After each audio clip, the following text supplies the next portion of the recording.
Today is the birthday of Dr. Martin Luther King Jr. He was born on January 15th. We hardly ever remember his day on his actual birthday, but today we do.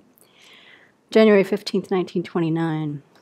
He was assassinated, as we know, April 4th, 1968.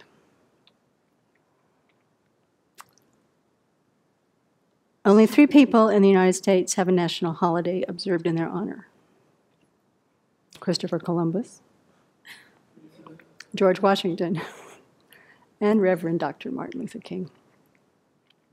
So as the Abbey resident Southern Belle, I was appointed to speak on Dr. King's Day, and I am glad to do so, actually. Dr. King was born in Atlanta, so was I. Dr. King was a Baptist minister. I was raised in part in the Baptist church, at least in the early years. And I was a child when Dr. King and other civil rights leaders, there were 8 really major leaders that began to very, very vocally lead the march for the civil rights of African American people in this country and for all people in this country. It's also true, this is a confession, my daddy was an Atlanta City cop during those years. And long after his death, my mother told me with a kind of horror and almost in a whispered voice that during the curfews at the time of the civil unrest during the segregation time, if he caught young black boys outside after dark, he would put their fingers in the police car windows, roll it up, and beat them with his nightstick. That's also part of my history. This was told to me with horror by the same mother who, when my brother was dating a very dark-skinned Sri Lankan woman, said, "We do not date those people." Yet my mother was a liberal in many, many ways. So it's a place, the South, where that institution of slavery so long ago has pervaded the institutions of the whole society. Of course, I too, was also, I started pushing back pretty early. My first satirical writing that I recall was a satire about Lester Maddox, the man who would not let black people into his Pickwick restaurant. I think I was 12. I certainly marched hand in hand with all the black kids that were in the Governor's Honors Program where I studied when Lester Maddox came to speak. And I left the South as soon as I possibly could because I couldn't bear the racial and also gender stereotypes of that part of the country. But Dr. Martin Luther King was not just marching for the South. And the problems that he was fighting against were not just Southern, nor were they just racial. Dr. King, at the time of his assassination, was actually pretty much persona non grata with the liberal members of this country because he had overstepped the bounds of just talking about the rights for black people and was now talking about the rights of Vietnamese people. He wanted to know why it was okay to bomb and kill children in Vietnam. And when he stepped over that border, our president, Lyndon Baines Johnson, was really angry with him. I helped him out. He used some pretty foul language to say it. I helped him out. What's he doing? He felt like Johnson thought it was a betrayal. And so, it's an interesting legacy that's complicated. We so easily reduce Dr. King to a certain kind of hero, and we're willing to do a certain kind of hero worship with this man who definitely was a visionary. He's been called a bodhisattva by some people who ought to know. But we cannot reduce, on this kind of day, in this age in which we live, we cannot reduce his legacy to some kind of on a pedestal hero thing. Let's replace the Confederate soldier with a hero that we are not recognizing the whole person of, Dr. Martin Luther King. It doesn't work. So I went online, of course, to find people who are a lot smarter than I am to see what they were saying. There's some pretty interesting things out there. William Yancey wrote in the New York Times today, "Will America choose King's dream or Trump's nightmare?" As we celebrate Reverend Dr. Martin Luther King Jr.'s birthday, we must face the fact that we are at a moral crossroad. Forgive me, I'm going to sound like a Baptist preacher here for a while. Will America courageously live out Dr. King's dream, or will it let it go down the road of bigotry and racist vitriol, preferring to live out Mr. Trump's nightmare instead? In his autobiography, reflecting on the nonviolent uprising of the people of India, Dr. King wrote, "The way of acquiescence leads to moral and spiritual suicide." Those of us who defiantly desire to live and to live out Dr. King's dream, to make it a reality, must not acquiesce now, precisely when his direct prophetic warning faces us head on. The warning was, I didn't pull the quote, but it was something like, America needs to get its values together or we're all going to hell together. Something like that. So acquiescence is actually where I think we're at. And I want to challenge myself and every one of us to look at acquiescence in the form that we are holding it today. So it's easy to call out, and we should call out, the members of Congress who will not even acknowledge the kind of language that is coming from our government institutions that flies in the face of everything that we were under the impression that America was about. But if we look at our history, America is also about this. America is about also the separation. America is also about a white supremacist view that has been here since the founding fathers. This is just the truth. And sometime shortly after, probably in September maybe, Reverend Dr. William Barber, a video by him was sent out by MoveOn.org that I think speaks very, very strongly to this today. Go look it up. It's really brilliant. But what he says is, and he was talking about Charlottesville, is what he was saying. Let me get back to where he starts it. He said, people will denounce what happened in Charlottesville, the death, people running through the crowd, and say, I'm not like him. But just because you're not like that person doesn't mean that you are not embracing the values of white nationalism and white supremacy. People in this country want to deal with race real quickly. We never want to probe it and deal with it. We want to say that's them. But first we have to understand it. To denounce hate is not necessarily to denounce white supremacy. If statues go down, racism can still go up. And there are a lot of people who think racism is by personal interaction. My father, my mother, those kinds of personal interactions. So if they have a black friend or a brown friend, as my mother did, they can say, I'm not racist. But that's not what systemic racism is. So right there we have to look. I have a black friend, I have a brown friend, I have an Asian friend, I have an LGBT friend. I'm not against those people. And yet, can we go deeper?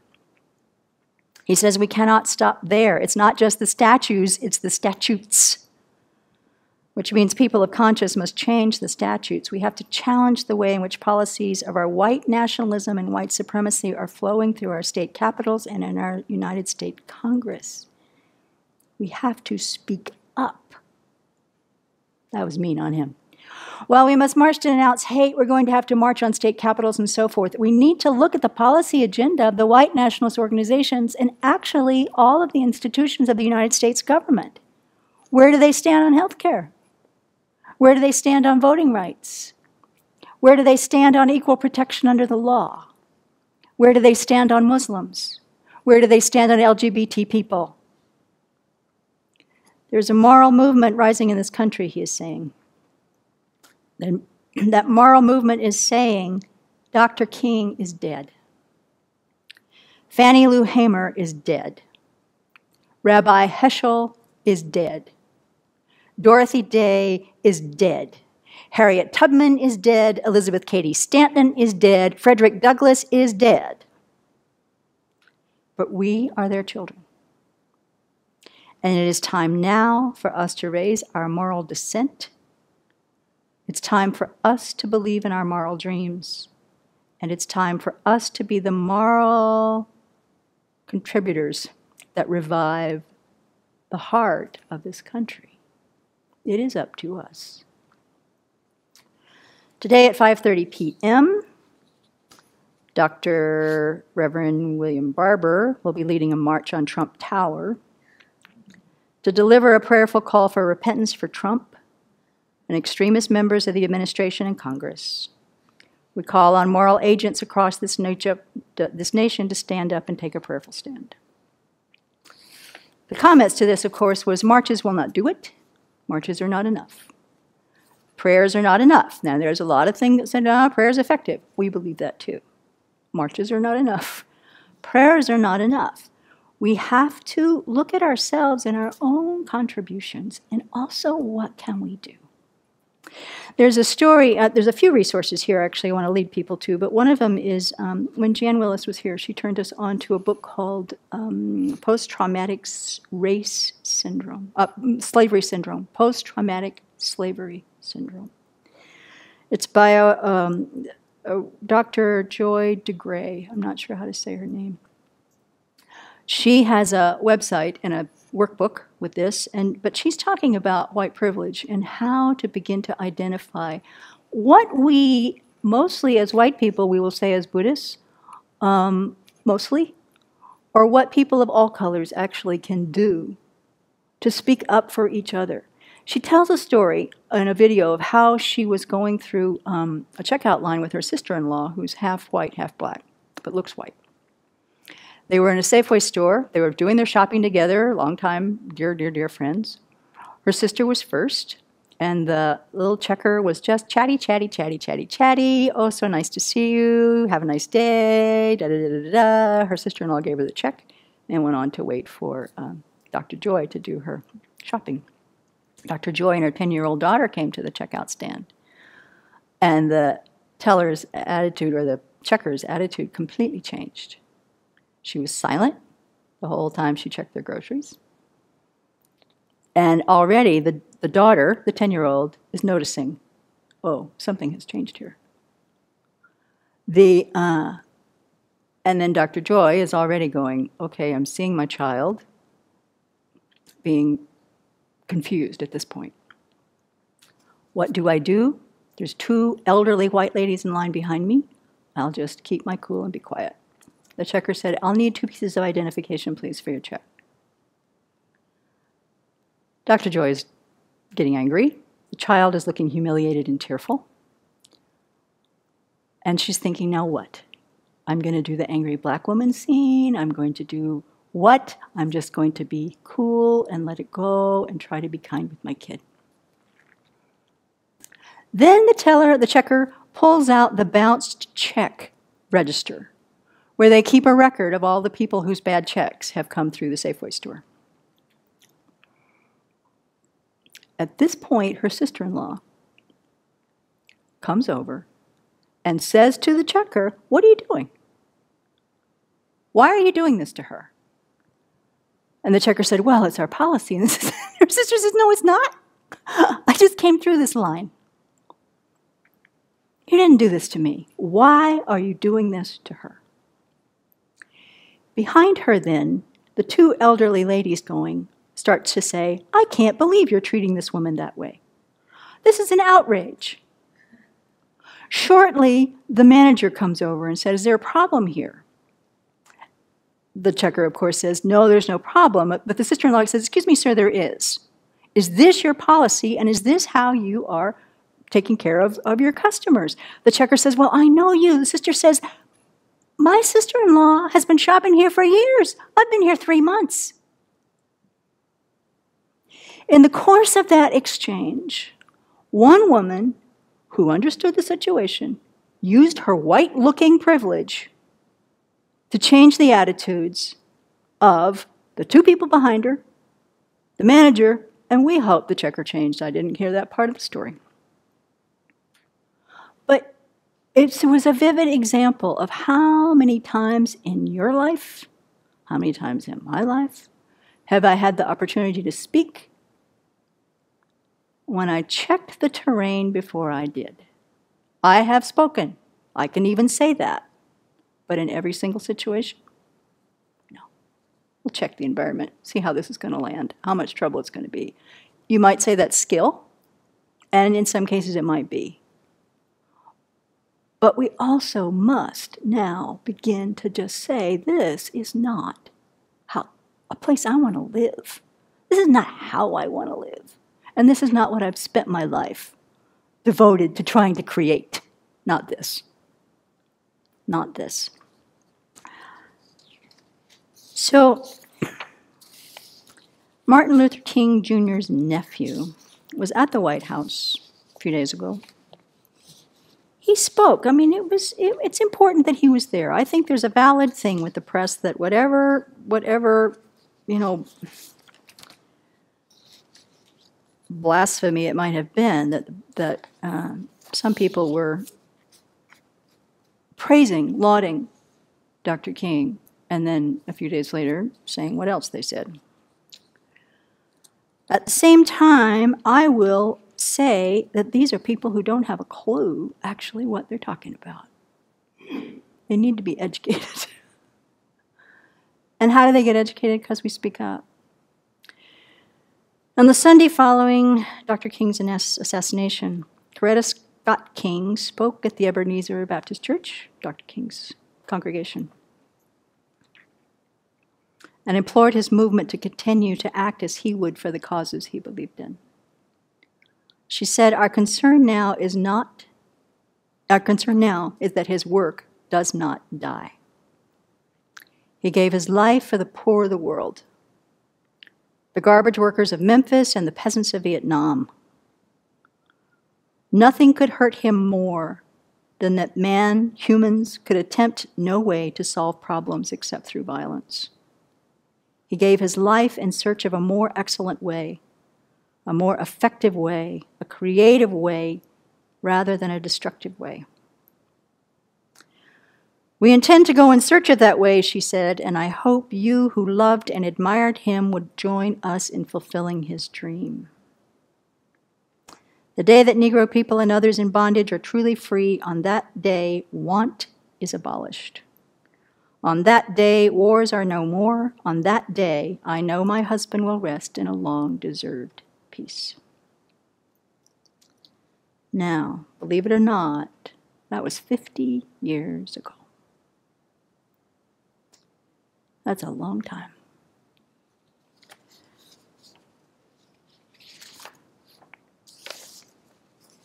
We who believe in freedom cannot rest. We who believe in freedom cannot rest until it comes. That means freedom for all people. It also means liberation. So what we're doing in terms of seeking to transform our own mind, to bring the Buddha's teachings into this society where we can begin to understand how a mind changes. When we can begin to look at the power of the afflictions and the depth of the ignorance that grasps our minds and makes us behave in ways that horrify us. And yet we have the same seeds in ourselves.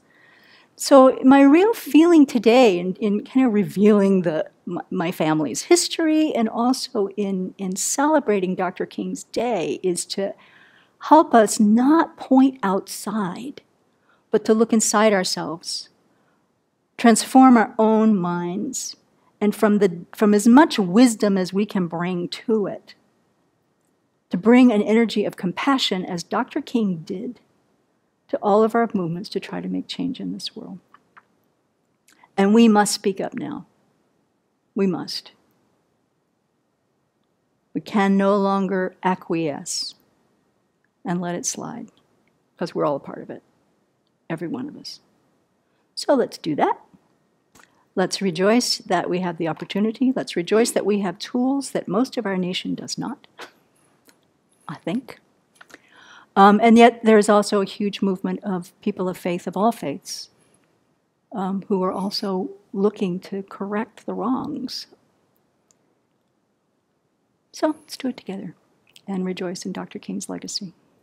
Your talk made me think too a lot about the work of Brian Stevenson, whose book Just Mercy. Because, when you talk about institutionalized racism, often I feel very disheartened when you come face up with laws or institutions that are clearly weighted against groups of people. Absolutely. I felt very hopeless whenever I've come up against that reality. So looking at how he works with that on a daily basis, he makes deep personal connections and he never forgets the big picture, and it's slow, painful work. And just, now they're building a museum about lynching. I think that's what his organization is doing. So looking at things from that whole historical legacy and also looking at present day laws, just the holistic approach of that gave me so much hope.